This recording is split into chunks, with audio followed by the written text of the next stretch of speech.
Yeah, I can hear you just fine. Appreciate you joining me here at the Livin Room podcast, man. Yeah, happy to be here. Thanks for having me. Hey, it's a pleasure. It's a pleasure, man. Hey, you were big in the culture. I know you've heard this a lot, but what you did for hip hop and just introducing new ways of how to connect with this new generation of hip hop fans and hip hop purists has been big, man. So big ups to you, and I definitely want to give you your flowers before starting off. Appreciate that. No problem, no problem. I know you got a new venture that just started up, Breakbeat. Can we get in? Can we talk about that, man? Your new baby, man, Breakbeat. Yeah, Let's talk about it. yeah. I'm excited, man. We just officially launched last week, Wednesday, and we dropped the first few episodes from our first podcast, which is called "Don't Call Me White Girl." But Breakbeat as a whole, the first part of it that we've launched is a hip hop podcast network. Okay, so it's a network of shows, different types of shows. Some are visual, some are audio, some are kind of host discussion format type podcasts. And then we're also doing a lot of more highly produced format podcasts, narrative, audio documentaries, things like that have become really, really big in the podcasting space the past several years. But it just feels like there's a void out there when it comes to hip hop and the culture being represented broadly in the podcast industry. There's a lot of good individual hip hop podcasts out there, but I think we're just seeing the tip of the iceberg of what hip hop can bring into the podcasting space. And especially in that side of the kind of audio storytelling, documentary side of podcasting, there's very, very little there at all for the hip hop community. So ultimately, I think Breakbeat, the goal and the vision for the platform really is, excuse me, is to do a couple of things. I mean, I think comprehensively represent the hip hop community's point of view across a diverse range of subject matter. You can find hip hop, obviously, everywhere in the world around us, and there's different platforms or places you could go to get something if you're interested in this aspect or that aspect. But I think there's nothing comprehensive. It's similar to what The Source did for the hip hop community back in the day. It was the magazine of hip hop music, culture, and politics. So again, whether it's fashion, whether it's sports, whether it's, social justice, whether it's health, history, anything, there's a point of view that those of us who've grown up with hip hop from a young age share, whether we're older or younger. That's another big part of the Breakbeat plan, is to try to unify the generations a little bit more, because there's been a narrative that's been kind of separating us, that's been pushed, I think, more through the music, with this mumble rap isn't real hip hop, and you guys are just old and out of touch, and that kind of back and forth stuff. And while somebody who's 50 years old today that grew up on hip hop and somebody that's 21 years old today that's grown up on hip hop, they may not like the same music or artists necessarily, but beneath the surface of the music is what I'm getting at. Like, I think there's a mindset, there's a way of thinking and looking at lots of things that we share because of our influence from hip hop.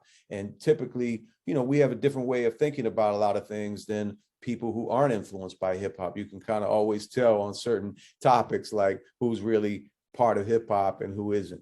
So to me, that's where the void lies, and that's where the vision is, to try to create premium, compelling content that can help cross the generations, bring us, further together, and fill that void for something, that looks at the world comprehensively from the hip hop lens.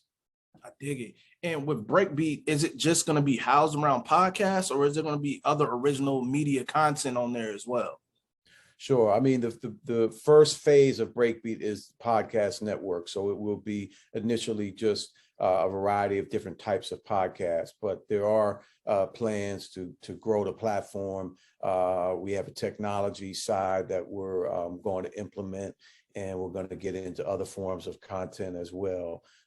So those will be coming, down the road as we get rolling. But podcast is just a great place to start. It's such a dynamic space right now, and there's a lot of real advantages to getting into the podcast industry right now. Most definitely. And I see that you already have 3 shows lined up on there that just got jumped off, and some familiar faces. Can we talk about how did you go about seeking out your talent in podcasts that you have to join the network? Sure. I mean, there's a few people that you may have seen that are what I call kind of like my unsigned hypes for breakbeat. Yeah. These are these emerging stars that, a lot of us have probably seen them on social media, been following them. So Don't Call Me White Girl, for example. I mean, she's the one that created the whole "Why You Being Weird to Me" that's been going on everywhere the last month. Yeah. That's all from her. She was on Gilly's podcast at one point, right? Exactly. That's actually where I first really seen her, was on the $1 Million Worth of Game. They had her as a co-host last year for a bunch of episodes, and she was, incredible. And so I just, I had an eye on her and said, this is somebody who, who needs a platform and has potential to be huge. I love that she's, kind of gritty and street, but she's also, smart and brings, an intellectual, side to things. And I think that's a big part of, what defined The Source was the balance between kind of those two things, and something that I'm looking to bring back with breakbeat. And then the other one that I would put in that category is Funny Marco. A lot of us been following him, watching him do the hilarious, stunts that he pulls in the Walmarts and everywhere. And, he's done this all independently, built up this huge following for himself. But, I just think he has just a talent and a comedic brilliance about him that's special. And I think, that can be applied into the podcast world. And so we're building a really fun podcast with him right now that we're shooting in Atlanta. So that'll drop later this month. Then I have the show that launches today is called Culturati.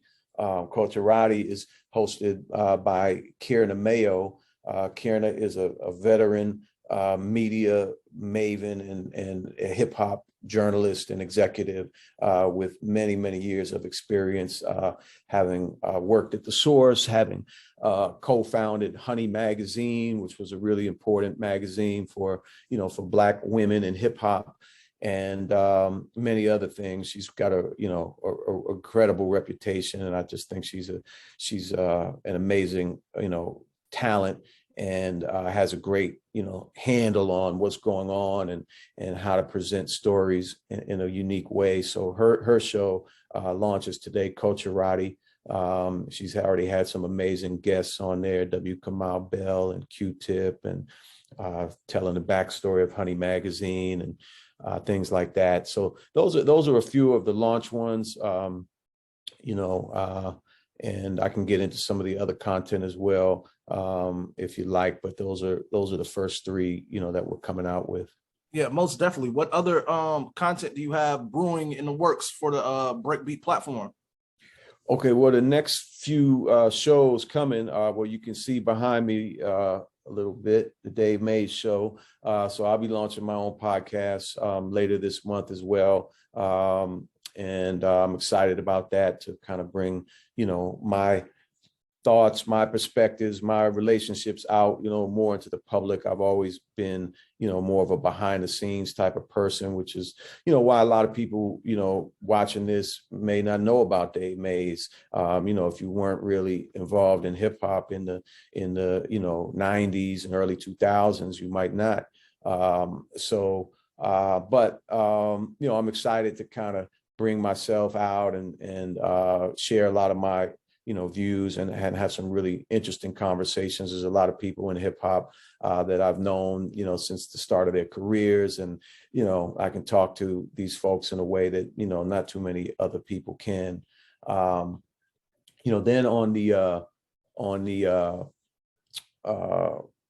one other one I don't want to forget is Trapping Anonymous, and that's something that had been released as an audio podcast in the past few years, and kind of built up a big underground following. And we're bringing it back with Chris Samuel, the host and a producer, in an audio and a video form. So,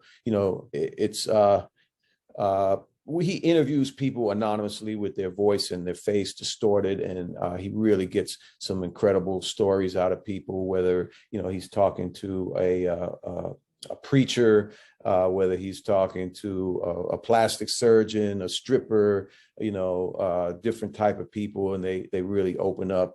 Really interesting podcast that's coming. And then the storytelling ones, the two big ones that we're working on already, are an 8-part series that tells the story of the Unsigned Hype column from the Source magazine. For those that don't know Unsigned Hype, that I mentioned earlier, Unsigned Hype was the column where we reviewed an unsigned rapper's demo tape every month in the Source.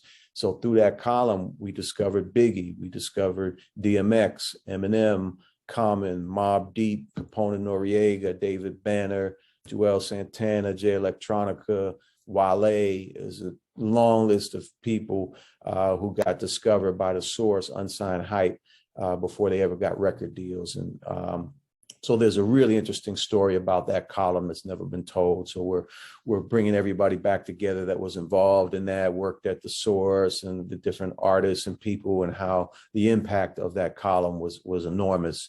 And then the other big story is we're doing a 10-part series on the life of Larry Hoover. And his story has never been told in any real authentic and meaningful way. And it's also never been told in an authorized fashion. So we're the first company that's working directly with him and his family to tell the story and get, the truth out about a lot of things about Larry that people don't know. His story, starts in the 60s, but is relevant even up to this day. His name is still, mentioned. It's relevant to what's going on with the gun violence in Chicago today, and understanding the history and the causes of that when you learn more about Larry Hoover and what happened with him. The criminal justice system. This is a man who's been incarcerated now, about 50 years, and he's been in the federal supermax now for 25 years, with El Chapo and the Unabomber and all these type of people. And, Larry is really a political prisoner, in my opinion. He's someone that, they felt they had to put away permanently like that because he was revolutionizing and reforming the Gangster Disciples, and, rebranding as Growth and Development, introducing, the idea of political empowerment to these communities in a way that had never been done before. And so anyway, that's an amazing story that I'm super excited that we're going to be coming out with as a 10-part docuseries on Breakbeat. Yeah, you coming with the heat straight off. Like, I appreciate that, because we, the new generation got into the whole podcast world and the whole internet phase of things with social media. It's like a consistent urge for more. And we want, these stories that we probably never even got full in depth with. We want that. Like, on my day-to-day, just when I'm working or anything, I'm listening to podcasts. I'm listening to interviews. I'm constantly searching for more content, whether it's old or new. And I know you're somebody who you are part of building what they consider the hip hop Bible, and to me, I feel like you all always had a pulse on what the culture is as far as the hip hop world and music media and everything. So the transition until now, I believe that you already kind of had your eye on what it would possibly be looking like now in the future when you wanted the transition, taking the Source from press to digital. Sure. I mean, in some ways, this is a continuation of the vision that I was building towards with the Source, because, of course, the Source started as a newsletter, a piece of paper. Then it became a magazine, a global magazine. And then, of course, I started the Source Awards, and we got into the television business and had several TV shows and a lot of other things. Yeah, I mean, I ended up leaving the Source 15 years ago and really didn't get to follow it through to where I saw it going. And in some ways it's worked out great because, 15 years later, hip hop is bigger than it's ever been before. But nobody has really filled that space and created a platform. And part of it's been because of just the crazy world of media, what's going on, with the introduction of the internet and then social media and how those basically, undermined newspapers, magazines, cable television, radio, all these things have been crumbling. And so it's been, a wide open space where things are all over the place and people are still trying to kind of figure out the business model in media for the future. So, podcasting is a great medium, and a podcast network. What I realized is it is a digital magazine, something that people have talked about for 20 years, doing digital magazines, but it's never worked. I mean, there's no digital magazine. We say, oh, I go and read this digital magazine every week or something like that. But a podcast network kind of functions like that because, again, it allows you to bring these different subjects, like you would find different sections in the magazine that you would flip through. Now they're podcasts on different subject matters with different hosts and different kind of, points and stories, like we talked about, telling stories. So, I think it's an amazing time and the right time. And I think it's needed, and I think people will hopefully connect with the content and the authenticity of the content, and that's what hopefully will drive the platform success. Yeah, word. With that being said, do you feel like you was ahead of your time when you was looking into the digital aspect of bringing the content to the internet? Yeah, in some ways. I mean, for people that know the story, behind me leaving the source, I mean, one of the biggest parts of it was I bet the farm on the internet in the late 90s when the .com first really came out and it was going crazy, and every commercial on TV was .com this, .com that. Yeah. And I really got excited about being able to take hip hop culture and the voice of the source all over the world directly to the people. We were already selling the magazine in many, many countries around the world, but there's nothing like being able to reach somebody directly through their computer or through their phone. Millions and millions and millions of hip hop fans in every country around the world, I knew, would be interested in the content and what we were doing and building the community out. So I did have a big vision, but I was ahead of my time. Like a lot of companies in that early stage, they came and just things didn't develop fast enough for the business of internet and websites. And that really was the beginning of the end for me at the source, was the gamble I took on the internet. Yeah, I was thinking about a lot of this stuff, and now I get a chance to apply it in the real world in 2021 and beyond. Yeah, and it's amazing though, because like now we look at what the music media and the space of how the magazines lost their way with print, and now everything's internet and digital. And what it is now, you look at it like, man, I was looking at this. I had this future in mind already, and now that's what it's about now. Everybody's online. There's not a time where I go to the store and I even think about picking up a actual pressed magazine from anywhere anymore. Those days is kind of like behind us. So for the newer generation of these hip hop fans who didn't come into this looking at print magazines and everything, I want to get them introduced to who you are and your real contribution to hip hop and your humble beginnings with the Source magazine. How did that all start up?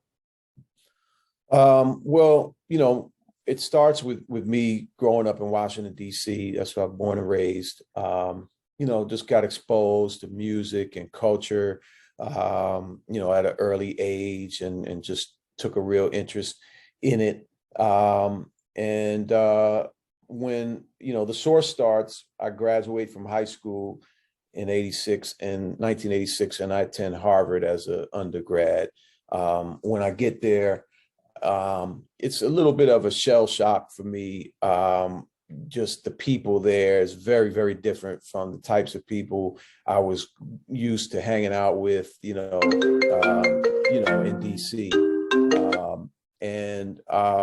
So I ended up joining the radio station, and which was playing classical music mostly, and convincing them to give me a show that would play hip hop, on the weekends, late night. And that kind of gave me a way to get in touch with the people in the greater Boston area, because the station, had a big reach across, the city and the whole metropolitan area.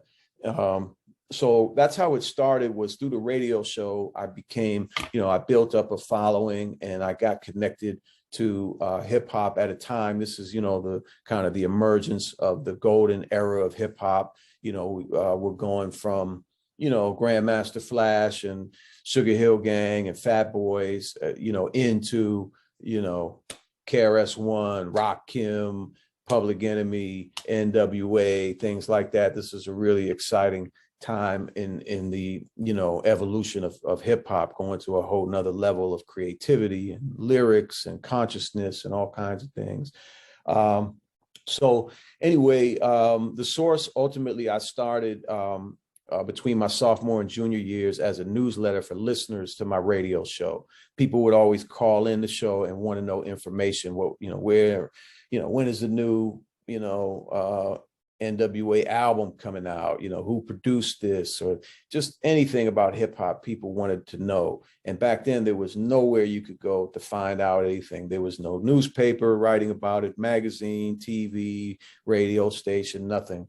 So kind of the idea came out of those answering those calls and listening to the fans and saying, wow, I can create a newsletter, because I had information I was getting, building up relationships with all the independent hip hop labels in the 80s, the Def Jams, the Jive Records, the Tommy Boys, all these type of labels. And I would get information about what was going on.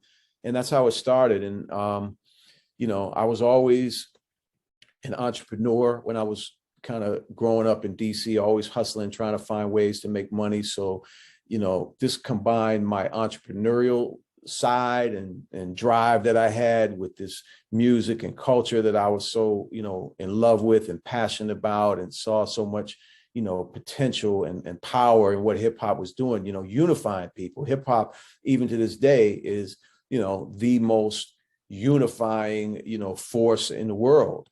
In terms of crossing boundaries that not much else, can do, whether you're rich, poor, black, white, Chinese, East, West, what have you. I mean, hip hop crosses so many traditional dividing lines in our society, and has the power to bring people together of so many diverse backgrounds. And, I was seeing that in those days. So that's how it all got started. So, from you starting it there at Harvard University, and you having a radio thing going, you starting out with the newsletters and everything, how did that lead to you linking with Benzino? Well, Benzino had a group in Boston at that time called the Almighty RSO. And I had read somewhere I read that they had won the Boston Music Award for Best Rap Group. And I was like, oh man, I gotta track these guys down and, invite them up to my radio show, that type of thing. So I did find them and invited them up, and, that's how the relationship started. And, we kind of became friends in those years while I was at Harvard. And then, later on he would move down to New York, and eventually, I would bring him into The Source. Most definitely.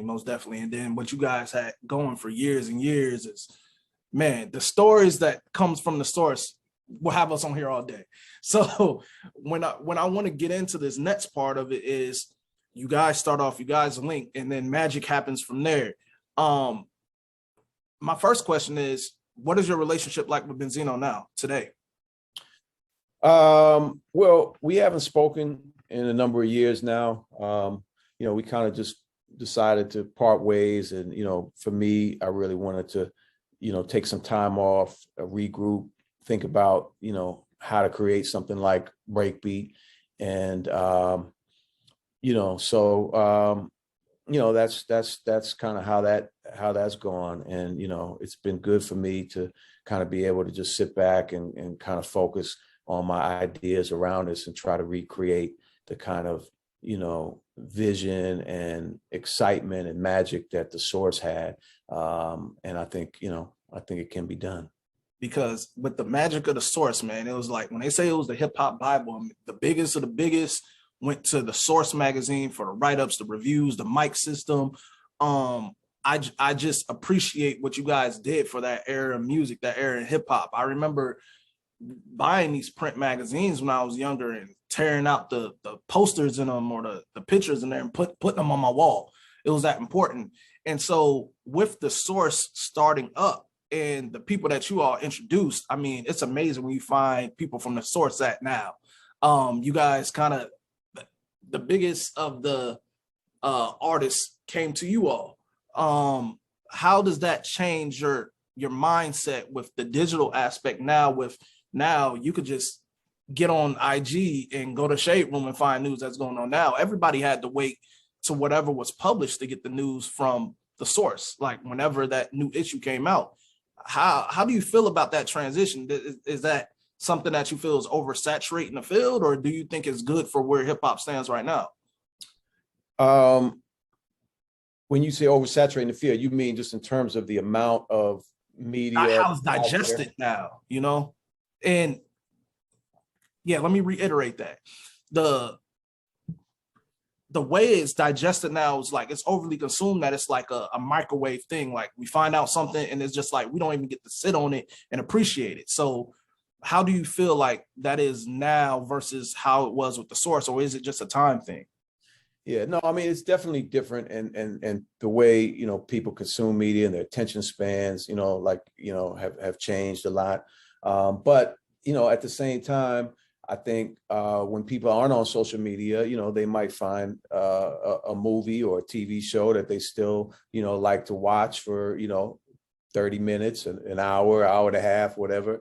So there are other forms of, entertainment and things that you do where, you will focus on something for a longer period of time. I just think, it has to be something that's compelling and that's going to grab people's attention. And we'll develop things, when I mentioned get into the technology side, things like that, where we'll be able to get into that, game of the fast moving, short, quick, fast information. But, podcasts are also, a way to stay relevant, because podcasts come out like that. You record the podcast, you can put it out, that day or the next day, and get information and thoughts out there quickly as well. So I think it's a great, medium, again, to start in. And I think, a lot of the podcast material that we're creating, can go viral and go out on social media, different little clips of things that are said here and there. So, I think it's a balance, of those things. Yeah. Definitely. So I got some rapid fire questions for you. I'm gonna come at you with them, and you just tell me a little bit of information behind it. It's not gonna be anything too crazy. All right. So I'll try. It's not gonna be anything too crazy. Source Awards. What do you have to say about that? The beginning of it, and where did you see it? How do you look at it now? Now we have the BET Hip Hop Awards. Sure. Yeah, I think the new BET Hip Hop Awards airs tonight. I mean, it's hard to give a quick answer about the Source Awards. So much to say. Loaded question, definitely. It was created in 1991 because I wanted to find a way to recognize and honor the talent and the creativity within the hip hop culture and the industry. And nobody was giving hip hop its props or its respect back then. The Grammys started a rap category, but the people they nominated were awful. They weren't the people we were really listening to every day, or, just people didn't respect it. People thought that rap was a fad. People thought that there was no skill involved in rapping. You're just there's no skill involved in producing hip hop music. You're just sampling, things like that. And, for those of us in the culture, like, we knew like this is some incredibly powerful stuff that's going on, and there's some amazing talent that it takes and creativity it takes to express hip hop in the way it was being expressed to us. So it really started with a desire to, recognize and honor the creatives within the hip hop world. And in 91, 92, we got a day on Yo MTV Raps where we gave out some awards. But 94, I was finally able to create the first big show in the theater at Madison Square Garden, 5,000 people, and, set on the path to turning it into a full-scale award show. And I mean, of course, the Source Awards were a staple, like the magazine and the culture. It was something that was like the Super Bowl of hip hop that people look forward to every year. It was the one place where everyone from hip hop could get together. I mean, that was a big part of it for me too, was being able to reach out to all the different camps and entities and get everybody, the Puffies, the Suge Knights, the Jay Princes, the Master P's, the different heads of the major entities, and be able to kind of, get everybody to rally behind the idea of having our own award show, something that we could control and something that really, gave us the platform that we deserved. And, people bought into that vision with me and supported it. And that's how I was able to really, make it happen. And again, it went on to, become one of the most successful hip hop shows on television ever. And at the time, for sure.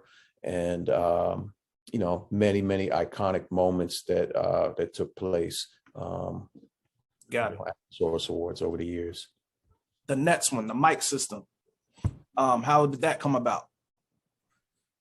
The mic system was started also around 1991, maybe 1990, 91. Well, it was started as a rating system. We were reviewing albums in the Source. And singles also. We would write reviews about them, and we came up just with the idea, let's do a rating like, they rate movies or other things when you, would see them in a magazine or a newspaper, or 1 to 5 stars, that type of thing people were doing. So we came up with the 1 to 5 rating. At first, it wasn't a microphone. It was like an exploding record image that we had 1 to 5. But the rating system was 1 was totally whack and 5 was a hip hop classic. And then, other definitions in between. But, the Source, one of the also defining things about it is, we really took our job seriously. Like, we were in this because we loved the music and the culture, and we wanted to kind of share it with the world. And so it was about good music, and we took that seriously. I mean, if you had a great, song or album coming out, we wanted to, let everybody know about it and share that. And it didn't matter if you were, on a major record company or independent. We try to just support, the good talent and stuff that was really relevant. And so we took the rating seriously, and the consumers really and the industry took it seriously. I mean, as the years went on, again, if people would buy albums, they would go to the record store, buy the issue of the Source, or pick up the new issue of the Source, go to the ratings and see if you had 4, 4.5, or 5 mics. I mean, you were buying it off rip immediately, just without even listening to it. If it had those ratings, that's how much people trusted it. And artists, would go into the studio in that era and try to make a 5 mic album. That was their goal, to make a 5 mic album. And, they went to the studio thinking about that every day. So it was, it was incredibly influential part of the magazine. And that's how it all started. And then quickly, I know it's another loaded one, Unsigned Hype. Sure. I mean, I touched on that a little bit earlier. Unsigned Hype, is the column we started in 1990 to review demo tapes as the Source started growing as a small magazine, people would start sending in their demos to us, and we were building up this, pile of cassette tape demos, and finally, came up with the idea, let's pick out the best ones and put them in the magazine and review them in the magazine. And so that column, again, my man Matty C ran the column for the first 5 years or so. Matty C picked DMX's demo out, put him in Unsigned Hype long before he ever got signed. Biggie Smalls' demo was brought to Matty by Mr. C, and Matt loved it, put it in a magazine. A few weeks later, I get a call from Puff, as Diddy, to those that know him as Diddy today. Puff's telling me that he was doing A&R at Uptown at the time, Uptown Records, and they had just given him a deal for Bad Boy as an imprint label with Uptown, and he said he's looking for new rappers. Do I know any? And so I immediately went down to Matty's office and said, Matt, what do we got? And he was like, man, this new Biggie Smalls is crazy. Wow. And Matt sent the tape up to Puff, and Big got signed like a month later, just like that. Legendary. Yeah, so there's a lot of stories like that we'll be talking about in the Unsigned Hype. It's called It Was All a Dream, the inside story of Unsigned Hype. That's the series that we're producing right now. Got it. Dope. Man, I appreciate you. There's so much I could talk to you about. I don't want to hold you up, man. Can you tell everybody where they could find the Breakbeat Network? Sure. You can go on any of the podcast apps where you listen to podcasts, Apple, Spotify, etc., Google, and you can search the podcast. Don't Call Me White Girl and Culturati are the first ones that are out now. And then in a couple of weeks, you'll be able to search and find the Dave Mays Show and the Funny Marco podcast. But you can also go to our website, breakbeatmedia.com. We have a lot of information there and links to the shows and links to our YouTube page where you can watch the Don't Call Me White Girl shows that are out. And on social media like Instagram, we're at Breakbeat Media. Same thing on Twitter. So yeah, go and check us out. My IG is at The Real Dave Mays if you want to follow me and what I'm doing personally. But yeah, that's how you do it. So, please go out there, check out some of the shows and let us know what you think. Most definitely. And we got to do this again, man, because there's so much I could rap to you about that we can delve into. But, I wanted to take this time out to talk to you about Breakbeat and what you have going now and give the people a little bit of a history of, what you started and what it became for the culture. So I greatly appreciate you joining me here at the Livin Room podcast, man. Yeah. Thank you for having me. And look forward to checking this episode out, and we'll stay in touch. Yeah, I'll be back. Yeah, most definitely. Thank you, CJ. No problem. I'm going to send you this when it's done as well, man. I already connected with you on IG as well. Okay. Yeah. If you can either direct message me there, so I have your info, or, get my email is dave.mays@breakbeatmedia.com if you want to, email me anything directly, and we'll stay in touch.